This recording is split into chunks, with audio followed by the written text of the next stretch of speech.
Es un placer estar de nuevo con usted a través de este medio que el Señor nos permite.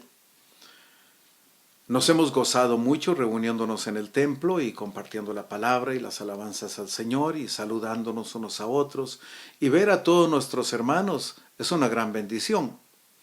Pero Dios tiene planes, y aunque alguno podría pensar que estas cosas que suceden podrían hacer un gran daño a la obra de Dios, lo cierto es que la obra del Señor ha tenido oposición desde la antigüedad, pero nunca ha sido detenida. El propósito de Dios se cumplirá, y usted debe permanecer fiel y firme, totalmente confiado y dispuesto en el Señor, aunque hayan cambios. Todos los cambios pueden resultar para algo bueno si tenemos fe, si tenemos confianza en el Señor. Así que le agradezco que en esta oportunidad usted se haya conectado, porque hoy vamos a hablar de un tema muy interesante, muy importante. Yo le he llamado no más miedo a la muerte. El miedo a la muerte es un asunto muy serio del que quiero que hablemos en esta ocasión, después de esta oración. Señor, bendícenos.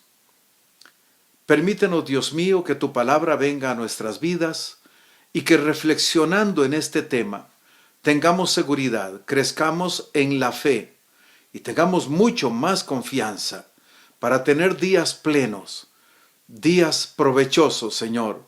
Aunque hayan cosas en contra, tus hijos hemos sido llamados a la victoria y así viviremos en tu nombre. Amén. No más miedo a la muerte. Según la narración en Génesis de la creación de todas las cosas y del hombre, parece que la muerte no estaba originalmente en los planes de Dios para el hombre. Se suponía que el hombre viviría para siempre en idónea comunión con Dios y disfrutando del paraíso que Dios le preparó. Pero el hombre se desvió del plan de Dios. Y la maldad sería la causa del sufrimiento para los seres humanos. En tal caso, la muerte es una medida necesaria, puesto que Dios pudo ver que la maldad de algunos hombres no tendría límites y que el sufrimiento de otros tampoco jamás acabaría. Porque donde hay maldad, hay sufrimiento. Así, la muerte es la forma de poner límite a los perversos y la oportunidad de dar vida y dicha eterna a los que aman el bien y los que aman la justicia y cuyo corazón es conforme al corazón de Dios. Tal vez la razón más común de por qué tenemos miedo a la muerte sea porque nunca nos hemos muerto antes. Y es normal esa sensación de inseguridad ante cualquier experiencia que aún no hayamos tenido. Así hay gente que tiene mucho miedo de casarse. Nunca se han casado. Otros tienen miedo de tener hijos. A otros les da horror la idea de ser despedidos de sus trabajos porque no saben cómo resolverían sus asuntos económicos. Muchos tienen miedo a fracasar en cualquier cosa. En su negocio, en su matrimonio, en los estudios, en el deporte, en algún concurso en que participan, etc. El miedo al fracaso es la razón por la que muchos no se atreven a emprender un proyecto. Otros, en cambio, no temen al fracaso. Consideran que el fracaso es normal y que es totalmente posible en cualquier cosa que se emprenda, pero que no es el fin, sino que es un acontecimiento que queda en el pasado y que la vida sigue ofreciendo posibilidades que hay que intentar. Así, los que no temen al fracaso tienen muchas posibilidades de éxito en la vida, mientras que los temerosos están para siempre arrinconados y queriendo protegerse del fracaso no se dan cuenta que viven atrapados en él. Eso mismo pasa con la muerte. Cuanto más miedo tenemos a la muerte, más ventaja tiene ella sobre nosotros, en el sentido de que por temer a la muerte no disfrutamos de la vida plena que Dios nos da. No corras, porque podrías caerte. No subas a ese avión porque podría caerse. No conduzcas tu propio auto porque podrías tener un accidente. No disfrutes de bañarte en el río porque podrías ahogarte. Y sin darnos cuenta, ese miedo lo transmitimos a nuestros hijos. Y hacemos de ellos personas temerosas. Para superarse y tener éxito en la vida, no podrán, porque tienen miedo. Nosotros les hemos hecho temerosos. Ahora bien, es cierto, el avión podría caer, el auto podría estrellarse, muere gente ahogada en los ríos, hay asaltantes en las calles, hay virus, bacterias, microbios, gérmenes, contaminación, hay de todo eso y nos rodea todo el tiempo. Los milagros que hizo Jesús nos muestran de modo contundente que Dios tiene control sobre la vida y sobre la muerte, y la vida de sus hijos está asegurada por la eternidad. ¿Es usted hijo de Dios? Entonces tu vida está asegurada por la eternidad. Jesús le dijo a Marta, ¿tu hermano resucitará? Marta le dijo, yo sé que resucitará en la resurrección, en el día postrero. Entonces Jesús le dijo, yo soy la resurrección y la vida. Y el que cree en mí, aunque esté muerto, vivirá. Y todo aquel que vive y cree en mí, no morirá eternamente. ¿Crees esto? Por otra parte, Jesús preparó a sus discípulos para no temer a nada, y tampoco a la muerte. De tal manera que ellos declaraban abiertamente que aun sabiendo que les habían condenado a muerte por divulgar la verdad que da libertad y salvación y vida abundante a los hombres, jamás renunciarían a esta nueva vida que llamaron el amor de Dios en Cristo Jesús. El tema de la muerte estaba resuelto para ellos, que vieron cómo Jesús resucitó a Lázaro y a otros más, y cómo Jesús mismo dio su vida y su cuerpo fue totalmente destrozado, de modo que al verle resucitado, comprendieron que no hay nada que pueda quitarle la vida a quien Dios ha decidido dársela.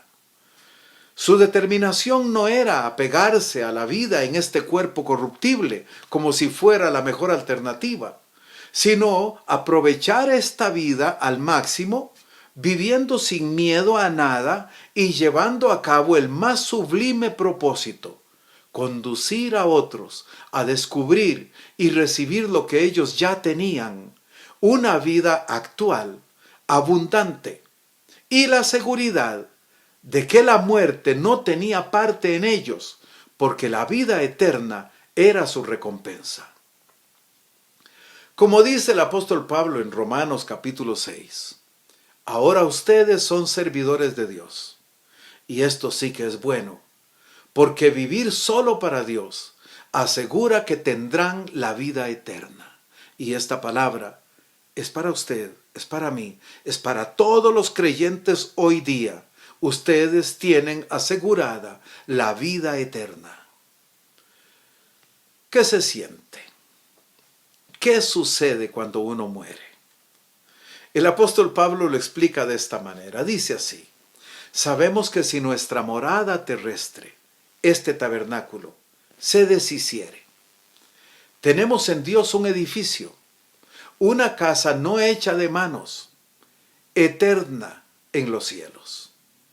Y por esto gemimos, deseando ser revestidos de aquella nuestra habitación celestial, pues así seremos hallados vestidos y no desnudos. Porque asimismo los que estamos en este tabernáculo gemimos con angustia, porque no quisiéramos ser desnudados, sino revestidos, para que lo mortal sea absorbido por la vida. Mas el que nos hizo, para esto mismo es Dios, quien nos ha dado las arras del Espíritu. Así que vivimos confiados siempre y sabiendo que entre tanto que estamos en el cuerpo, estamos ausentes del Señor, porque por fe andamos, no por vista. Pero confiamos, y más quisiéramos estar ausentes del cuerpo y presentes en el Señor. Por tanto, procuramos también, o ausentes o presentes, serle agradables. Tener el control de nuestras vidas nos hace sentir bien, aunque hay algunos que prefieren responsabilizar a otros cuando todo o cuando algo sale mal o no funciona. Pero tal vez usted conoce el caso de la esposa que va en el auto al lado de su marido, alertándole siempre de las señales de tránsito, del ciclista que viene al lado, del semáforo que está en rojo, de los baches en la carretera. Esto demuestra que ella no confía en la capacidad de su marido para conducir. En cambio, los niños, en el asiento de atrás, van mirando el paisaje, jugando, entretenidos y sin estrés. Ellos no dudan que papá es el mejor conductor y van más seguros con él que con cualquier otro. Si decimos haber sido bautizados por el Espíritu Santo, ¿cómo es que no está en nosotros esa misma confianza de aquellos discípulos? Pedro negó a Jesús por temor, pero después que le vio resucitado, nunca más fue el mismo. Y la cárcel, y la persecución, y los maltratos, y la sentencia de muerte no lograron hacerle retroceder. Y en el caso de Pablo, por ejemplo, el apóstol Pablo, que perseguía a la iglesia creyendo que llevarlos a la muerte los detendría.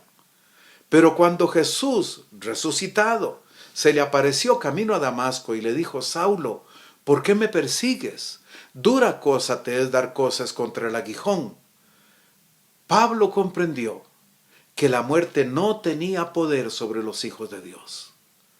Y por supuesto, Pablo se convirtió en pregonero de este evangelio y dedicó su vida entera a llevar esta revelación a miles de personas, entre los cuales estamos nosotros, usted y yo, que después de 2000 años somos evangelizados aún por Pablo a través de sus escritos, para que así como él encontró la vida eterna, también nosotros la tengamos por nuestra conversión al evangelio. En Filipenses capítulo 3, el apóstol Pablo también dice que nuestra ciudadanía está en los cielos, de donde también esperamos al Salvador, al Señor Jesucristo, el cual transformará el cuerpo de nuestra humillación para que sea semejante al cuerpo de la gloria suya. Esa es la promesa, esa es la confesión de Pablo, eso es lo que nos enseña la palabra de Dios, y todo esto es por inspiración del Espíritu Santo. Por esa razón, en estos días en que los medios solamente intentan asustarnos, amedrentarnos, en que solo se hablan de cosas caóticas y negativas, usted tiene que estar con su corazón encendido en fe, en alegría, en gozo, porque usted no es como los que no tienen esperanza. Usted es templo del Señor. Usted conoce la palabra de Dios. Usted le ha rendido su vida a Cristo y usted tiene como promesa y como garantía la vida eterna. Y por eso vamos a orar y le vamos a decir: Señor, saca todo temor de nuestros corazones. Trae alegría, paz, gozo abundante al corazón de tus hijos. Que nuestras mentes se llenen de cosas positivas. Que nuestras mentes se llenen de tus promesas. Y que estemos llenos de confianza en ti, fortalecidos en la fe, celebrando porque las señales demuestran que tu venida está muy cerca y hay un pueblo que te está esperando y yo soy parte de ese pueblo. Amén. Muchas gracias. Que Dios le bendiga y estemos atentos para encontrarnos en la próxima ocasión. Amén.